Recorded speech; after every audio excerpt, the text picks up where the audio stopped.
Hello students, कैसे हैं आप सभी। कक्षा 7 का हमारा जो सिलेबस था वहाँ पर हमने सप्तमः पाठः त्रिवर्णः ध्वजः तक पूरा कर लिया था। आज हम करने जा रहे हैं अष्टमः पाठः अहमपि विद्यालयं गमिष्यामि। अहम अपि मैं भी विद्यालय को गमिष्यामि जाऊंगी। मैं भी विद्यालय जाऊंगी। ये पंक्ति एक छोटी बालिका के द्वारा इस चैप्टर में बोली गई है। तब जब वो इस चैप्टर का मूल भाव यह है बच्चों कि जो छोटे बच्चे बाल श्रम के प्रति यहाँ पर एक तो विरोध बताया गया है, एक तो बाल श्रम जो छोटे बच्चे काम में लग जाते हैं, जो छोटे गरीब बच्चे हैं उनके पेरेंट्स को पता नहीं होता है कि 6 से 14 वर्ष तक के बालकों के लिए जो पहले संवैधानिक शिक्षा का अधिकार था वो अब हमारा मूल अधिकार बन गया है। और उस मूल अधिकार के तहत 6 से 14 वर्ष तक के बच्चों के लिए निःशुल्क शिक्षा राज्य सरकार केंद्र सरकार उपलब्ध करवाती है। सिर्फ निःशुल्क शिक्षा ही नहीं, उनकी सिर्फ फीस ही माफ़ नहीं होती, अपितु विद्यालय के द्वारा गणवेश अर्थात यूनिफॉर्म और उनके पोषाहार मीन्स उनको मिड डे मील, दूध, भोजन, नाश्ता और उनकी पठनीय जो भी आवश्यक सामग्री है, जो भी पुस्तक कलम आदि, वो भी सब विद्यालय के द्वारा उपलब्ध करवाई जाती है। ये सब पंचायती राज राज्य सरकारों से और राज्य सरकार केंद्र सरकार, ये सब हमारा खुद का मूल अधिकार है। तो आपके भी आसपास में कोई ऐसे गरीब बच्चे दिखें तो उनको शिक्षा के प्रति जागरूक करें। जो विद्यालय नहीं जा रहे हैं उनका नज़दीकी सरकारी विद्यालय में नामांकन करवाएं और उन्हें शिक्षा के लिए प्रोत्साहित करें, क्योंकि एक शिक्षित व्यक्ति ही अच्छे राष्ट्र का निर्माण कर सकता है। तो राष्ट्र निर्माण में, अच्छे राष्ट्र के निर्माण में, सुनागरिक के निर्माण में शिक्षा एक अनिवार्य तत्व है। शिक्षा के बिना हमारा जो आगे का भविष्य है वो कुछ भी निर्धारित नहीं हो सकता। इसी बात को, इसी मूल भाव को इस चैप्टर में बताया गया है एक छोटे से संवाद शैली के माध्यम से। संवाद यहाँ पर दो औरतों के बीच में हो रहा है और एक बीच में बालिका भी है। अब यहाँ पर शुरू करते हैं, इसका अनुवाद करेंगे, इसका अभ्यास कार्य करेंगे और चैप्टर का मूल भाव समझेंगे। और आपको परीक्षा के दौरान अगर आप इस वीडियो को अच्छे से देखते हैं तो मैं 100% आपसे गारंटी लेती हूँ कि आप आगामी परीक्षा जो भी होगी आपकी, चाहे वो आपका असेसमेंट 2 हो, चाहे फिर वो एनुअल एग्ज़ाम हो या अभी हाफ ईयरली एग्ज़ाम में ये आपके आ रहा है, तो आपका बहुत ही अच्छे से आप इस चैप्टर से रिलेटेड सारे क्वेश्चन अच्छे से कर पाएंगे। तो चलिए बच्चों चलते हैं। यहाँ पर देखिए सबसे पहला संवाद है, मालिनी कहती है प्रतिवेशिनी प्रति। प्रतिवेशिनी का मतलब होता है पड़ोसन, प्रतिवेशिनी मतलब पड़ोसन। ज़्यादा शब्दार्थ इसमें है नहीं, आपको सारे शब्दार्थ भी याद होने चाहिए। गिरिजे, हे गिरिजा। मालिनी अपनी पड़ोसिन का नाम क्या है, गिरिजा से कहती है मम पुत्रः मातुलगृहं प्रति प्रस्थितः काचित् अन्यां कामपि महिलां कार्यार्थं जानासि तर्हि प्रेष्य। मम पुत्रः मेरा बेटा मातुलगृहं अपने मामा के घर को प्रस्थितः गया हुआ है या स्थित होया हुआ है। मेरा बेटा मामा के घर गया हुआ है। काचित कोई अन्य काम वाली महिला हो तो कार्य के लिए अगर तुम जानती हो, तरही प्रेष्य तो उसको भेजिए। तरही मतलब तो, प्रेष्य मतलब भेजिए। मेरा बेटा मामा के घर गया हुआ है, अगर तुम कोई काम वाली जानती हो तो उसको मेरे घर भेजिए। अब यहाँ पर इस पंक्ति का तात्पर्य ये हो सकता है कि मालिनी का जो बेटा है वो उसको काम में हेल्प करवाता था, अब उसका बेटा नहीं है तो शायद उसको किसी हेल्प की नीड है।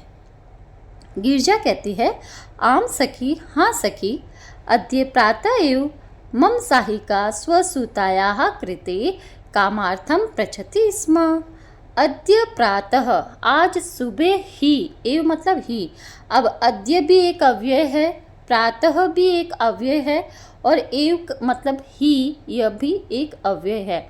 अव्यय का मतलब होता है बच्चों न व्ययति इति अव्ययः, मतलब जिसका व्यय नहीं हो वो अव्यय कहलाते हैं। व्यय का मतलब उसका खर्चा ना हो या फिर उसमें से कुछ घटता और बढ़ता ना हो, मीन्स वो अनचेंजेबल वर्ड्स हैं।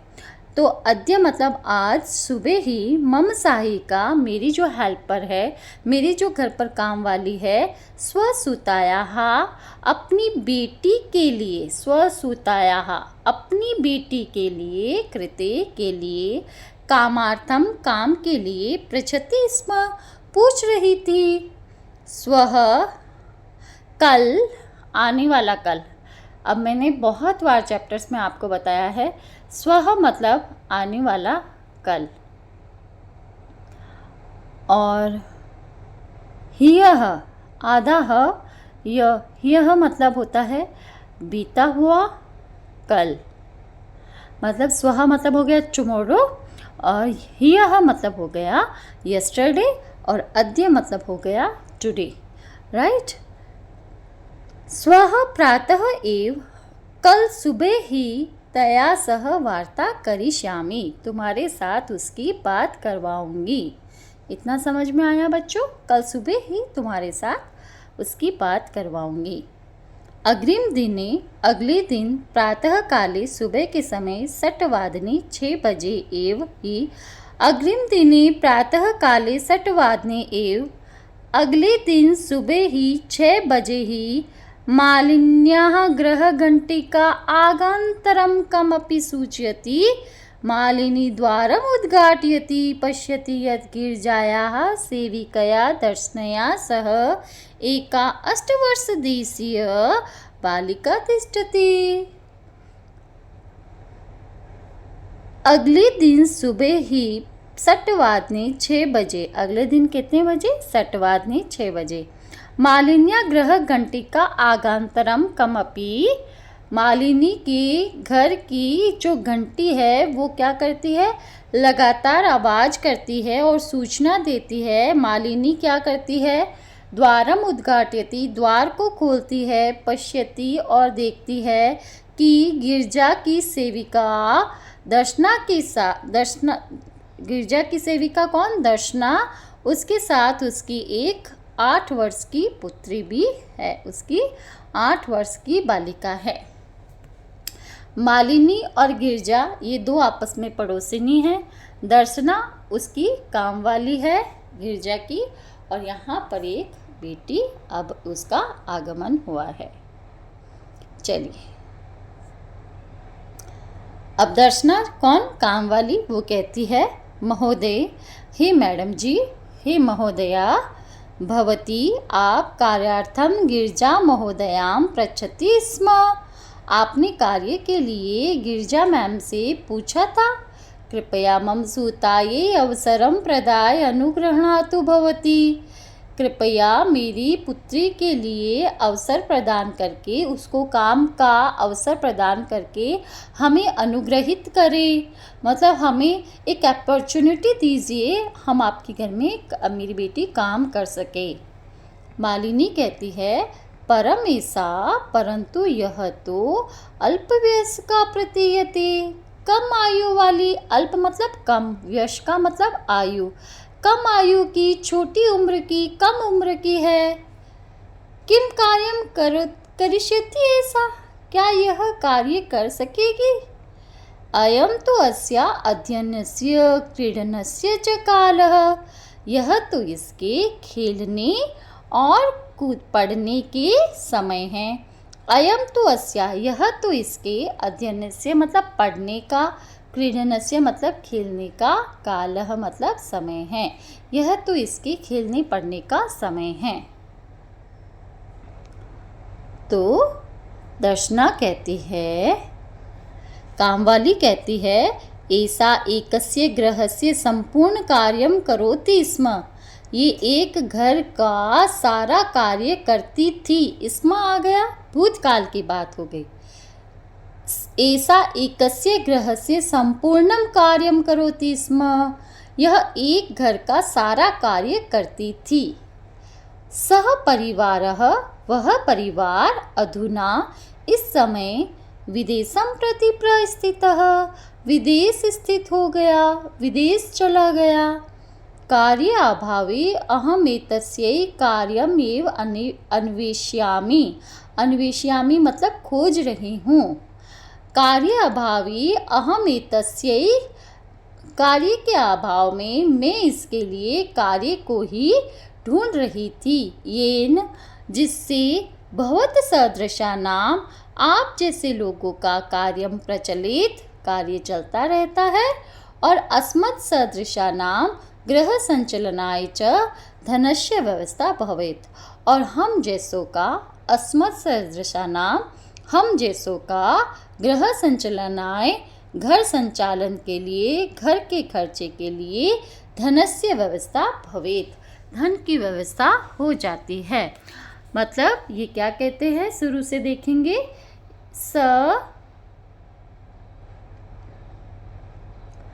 ऐसा एकस्य गृहं संपूर्ण कार्यं करोति स्म, यह एक घर का सारा कार्य करती थी।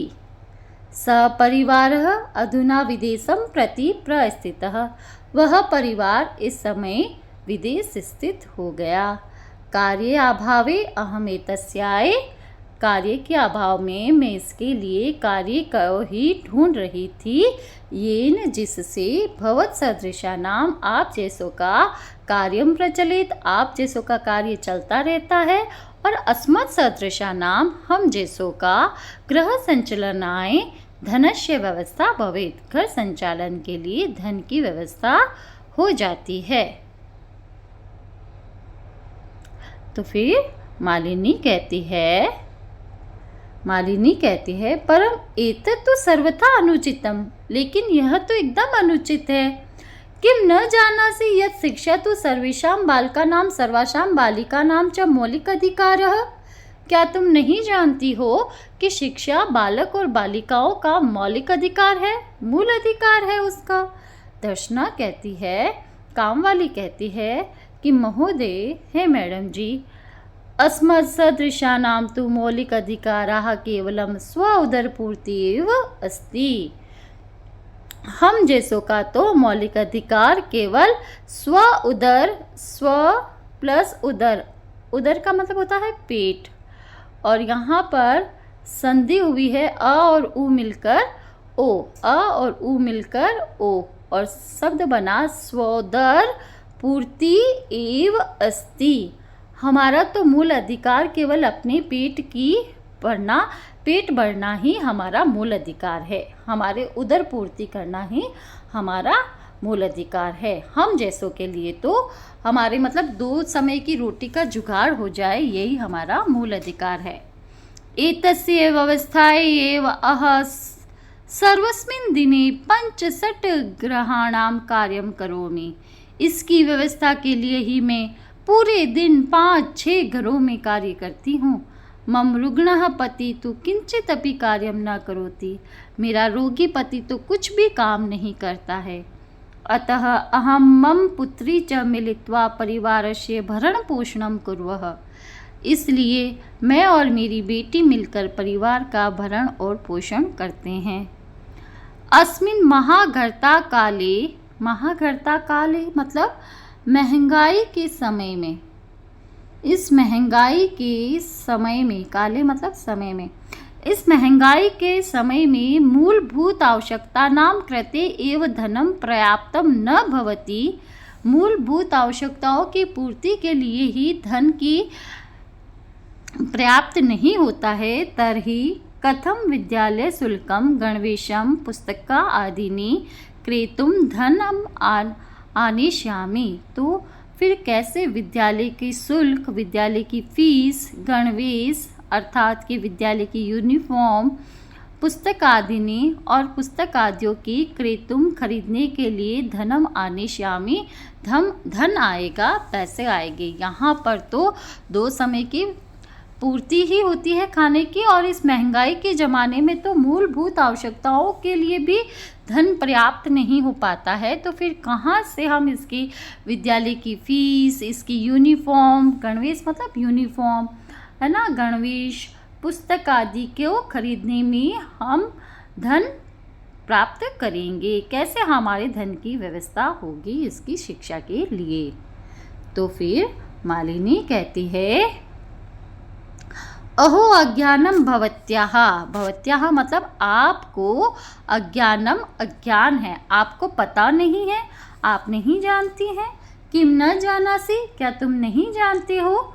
यत नवोत्तर द्विसहस्र, नवोत्तर मतलब नव अधिक है किसमें, द्विसहस्र 2000 से, नवोत्तर 9 अधिक मतलब 2009 में, 9तमे वर्षे इस वर्ष में, सर्वकारेण सरकार के द्वारा, सर्वकारेण सरकार के द्वारा, सर्वेषां बालिका नाम, सर्वासाम बाला नाम, सभी बालकों सभी बालिकाओं के लिए, कृते मतलब के लिए, शिक्षायाः मौलिक अधिकारस्य घोषणा कृता, शिक्षा को मौलिक अधिकार की घोषणा की गई। कब की गई मौलिक अधिकार को, शिक्षा पहले हमारा संवैधानिक अधिकार था, लेकिन 2009 के बाद में इसको हमारा मौलिक अधिकार कर दिया गया था और अप्रैल 2010 से संपूर्ण भारतवर्ष में यह लागू कर दिया गया था और राजस्थान में 4 अप्रैल 2011 से इस नीति का पालन सुचारू रूप से जारी है। और राजस्थान के अंदर इस मौलिक अधिकार में जो शिक्षा निःशुल्क दी जा रही है उसके अंतर्गत सरकारी विद्यालयों में नामांकन बढ़ा है, वहाँ पर स्टूडेंट्स बढ़े हैं। तो यहाँ पर देखिए बात है कि न जानासी, क्या तुम नहीं जानती हो, 2009 में सरकार के द्वारा सभी बालकों सभी बालिकाओं के लिए शिक्षा को मौलिक अधिकार की घोषणा की गई। यद अनुसारम 6 वर्षेभ्यः आरभ्य 14 वर्षपर्यन्तं सर्वे बालाः समीपस्थं सर्वकारीयं विद्यालयं प्राप्य न केवलं शुल्कं निःशुल्कं शिक्षामेव प्राप्स्यन्ति, अपितु निःशुल्कं गणवेशं, पुस्तकानि, पुस्तकस्यूतं, पादत्राणं, मध्याह्नभोजनं, छात्रवृत्तिम् इत्यादिकं सर्वमेव प्राप्स्यन्ति। क्या तुम नहीं जानती हो कि सरकार के द्वारा बालक बालिकाओं के लिए क्या किया गया है, बालक बालिकाओं के लिए शिक्षा को मौलिक अधिकार की घोषणा की गई है। यद अनुसारम और जिसके अनुसार 6 वर्ष से लेकर 14 वर्ष तक, कब से कितने वर्ष तक के बालकों बालिकाओं के लिए निःशुल्क शिक्षा की व्यवस्था की गई है, 6 से 14 वर्ष तक के बालकों के लिए पास की सरकारी विद्यालय में निःशुल्क शिक्षा प्राप्स्यन्ति, निःशुल्क उनका शिक्षा प्राप्त होगी।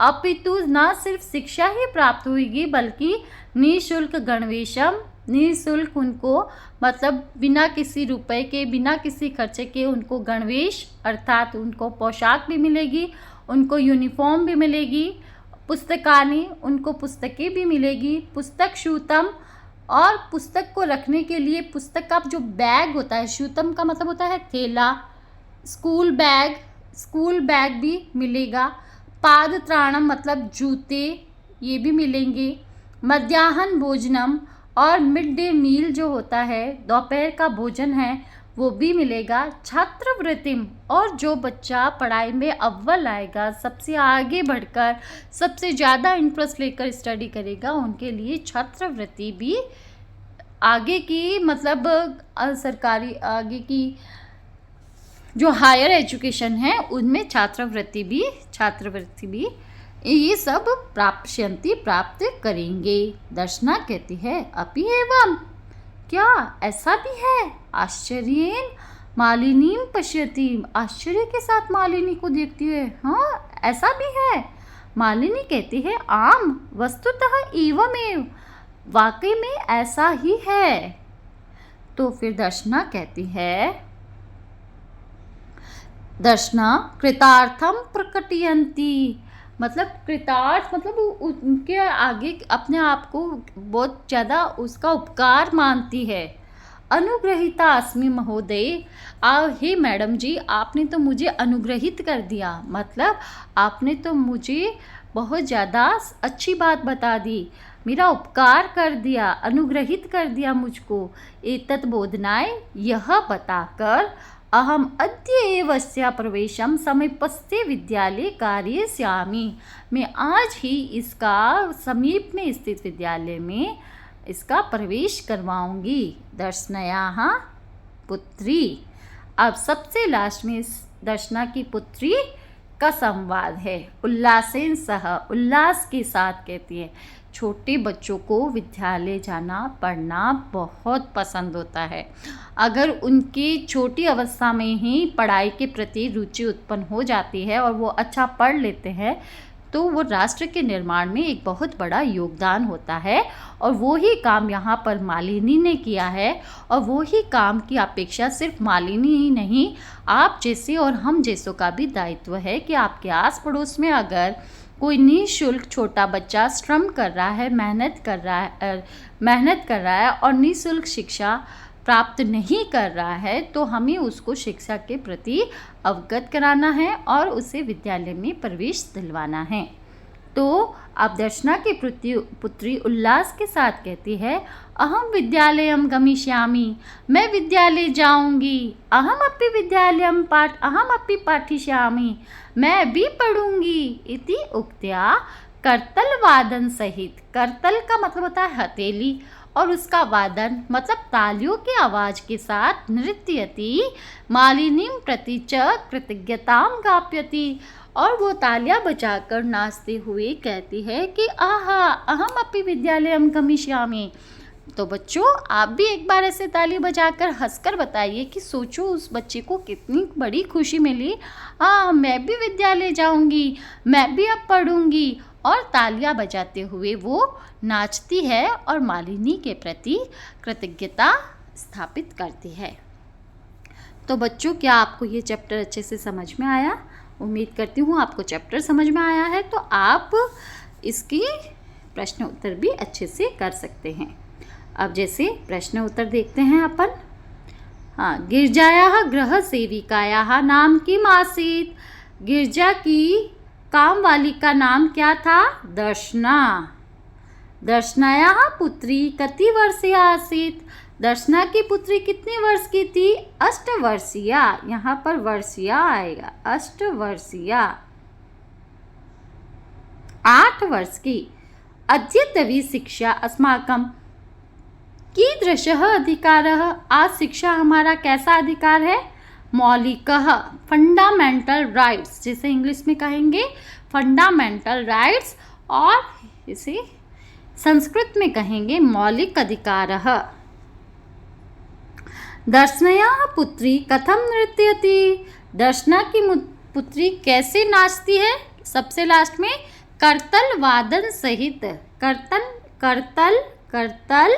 करतल का मतलब हो गया हाथ का तल। हाथ का तल क्या? हथेली। करतल वादन सहित, मतलब तालियों की आवाज़ के साथ वो नाचती है।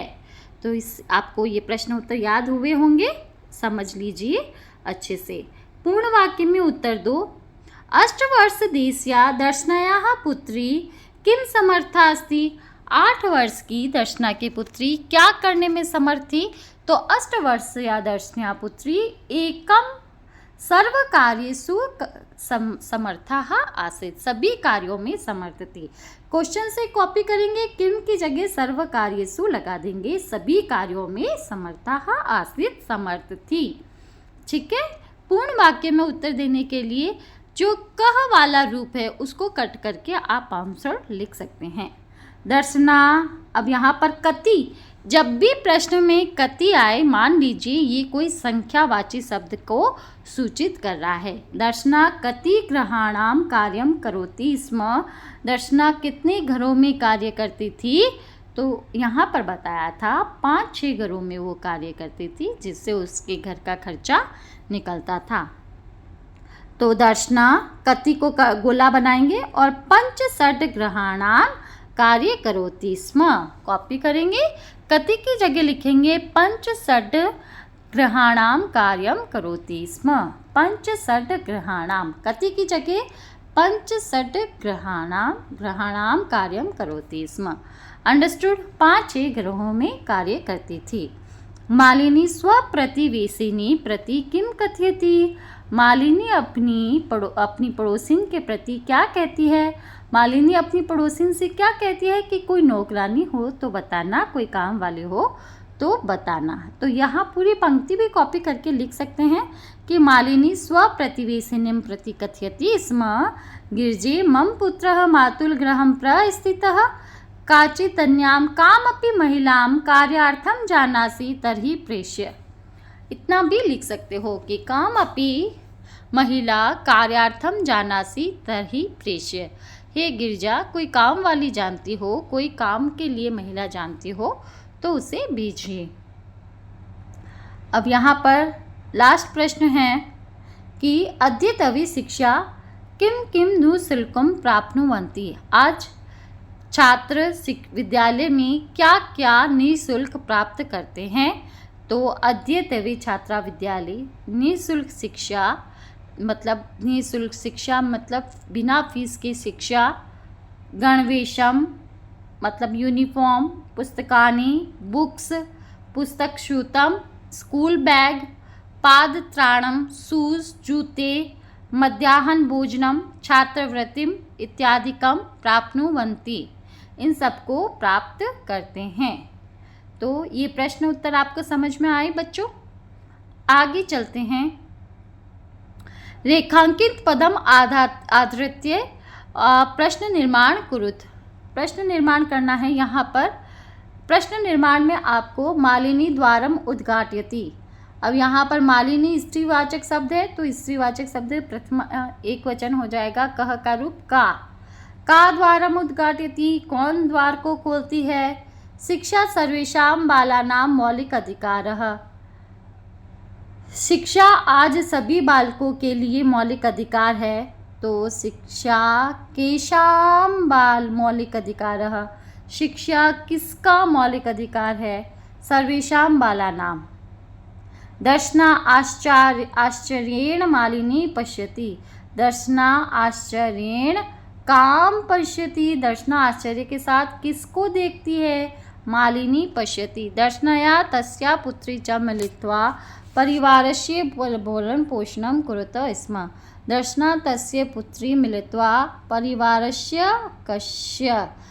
मैंने आपको बहुत बार बताया है कि प्रश्न निर्माण के समय जिस शब्द में आपको बोल्ड करके दिया हुआ होगा या अंडरलाइन करके दिया होगा कि इस शब्द को बदलकर आपको क्या करना है, प्रश्न निर्माण करना है। तो प्रश्न निर्माण के लिए जिस शब्द में जो विभक्ति, जो वचन, जो लिंग होएगा तो कह का रूप जो होएगा प्रश्न निर्माण का वो भी उसी रूप में होगा। जैसे परिवारस्य कस्य, सर्वेषां केषां, मालिनी प्रथमा एक वचन, का प्रथमा एक वचन, का के काहा, इस प्रकार से।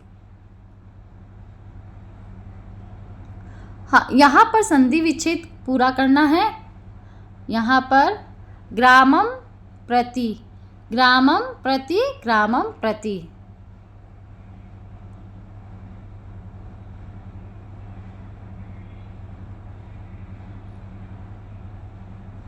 कार्यार्थम, यहाँ पर दीर्घ संधि हुई है। कार्य प्लस अर्थम। करिष्यति ऐशा, यहाँ पर यण संधि हुआ है। करिष्यति ई क्यों यह हो जाता है। परे ऐशा रहने पर, परे ए यानी असमान स्वर रहने पर और शब्द बनेगा करिष्यत्य ऐशा, करिष्यत्य ऐशा और करिष्यति ऐशा। स्व उदर पूर्ति, स्व प्लस उदर, यहाँ पर गुण संधि हुई है, यहाँ पर यण संधि हुई है, यहाँ गुण संधि हुई है। स्व प्लस उदर पूर्ति ही। अपि एवं, अपि प्लस एवं। ई को यहाँ पर फिर से यण हुआ है और यहाँ पर भी यण संधि हुई है। अप्येवम। तो इस प्रकार से आप संधि विच्छेद का कार्य संपन्न कर सकते हैं। हाँ, अब यहाँ पर विलोम पदानी मेलियत बुक एक्सरसाइज है। तो विलोम पद को मेलन करना है। यहाँ पर आश्चर्येण, आश्चर्येण, विस्मयेन, आश्चर्येण, विस्मयेन,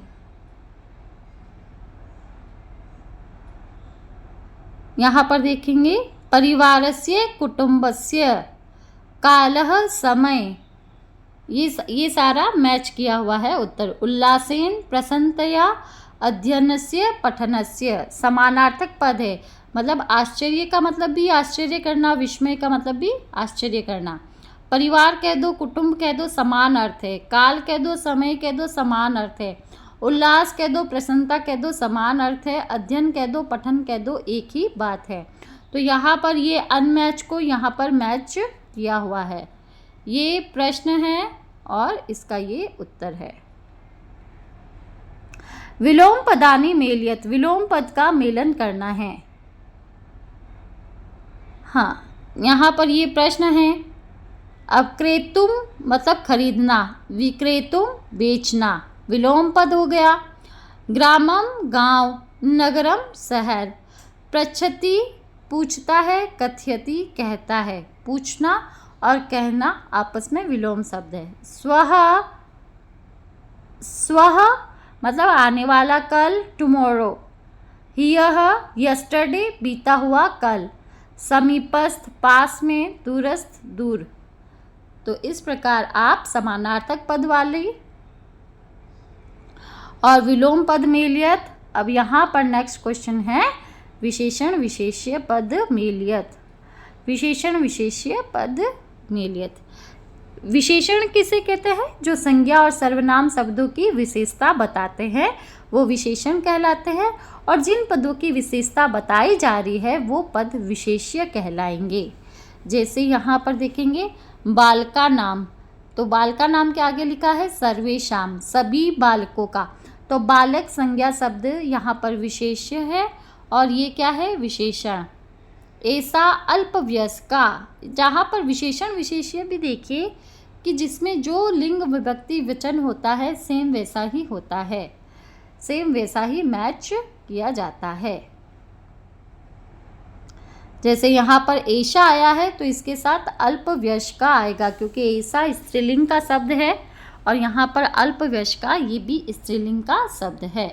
समीपस्थे विद्यालय, समीपस्थ समीप में स्थित विद्यालय, विद्यालय का एडजेक्टिव हो गया, विशेषण मतलब एडजेक्टिव। विद्यालय का यहाँ पर एडजेक्टिव विशेषण क्या हो गया? समीपस्थे, समीप में स्थित विद्यालय। निःशुल्कम गणवेशम, समान लिंग विभक्ति वचन है, नपुंसकलिंग का पद है। निःशुल्कम मतलब बिना फीस के, गणवेशम अर्थात यूनिफॉर्म। मौलिकः अधिकारः, सर्वकारीयं विद्यालयं सर्वासां बालिकानां। तो इस प्रकार यहाँ पर विशेषण विशेष्य पद में भी समान लिंग विभक्ति वचन होते हैं। और यहाँ पर मौलिक अधिकार, अधिकार शब्द विशेष्य है, मौलिक विशेषण है। अधिकार कैसा? मूल, फंडामेंटल, जो हमारा खुद का है, राइट। तो मेरे ख्याल से बच्चों जैसा कि मैंने आपको चैप्टर शुरू करने से पहले ही ये प्रॉमिस किया था कि अगर चैप्टर को आप ध्यान से सुनते हैं तो आपको सारे पदों के सारी प्रश्न अभ्यास कार्य भी समझ में आ जाएगा और चैप्टर भी बहुत अच्छे से समझ में आ जाएगा। उम्मीद करती हूँ आपको चैप्टर अच्छे से समझ में आया है। अगर कोई डाउट्स है तो कमेंट बॉक्स में कमेंट करके ज़रूर बताइए। चैनल पर नए हैं तो चैनल को सब्सक्राइब करें, आगे शेयर करें। मेरी जो आशीर्वाद और बेस्ट विशेस हमेशा मेरे प्यारे बच्चों के साथ है। तो इसी के साथ मैं यहाँ पर आप लोगों से विदा लेती हूँ।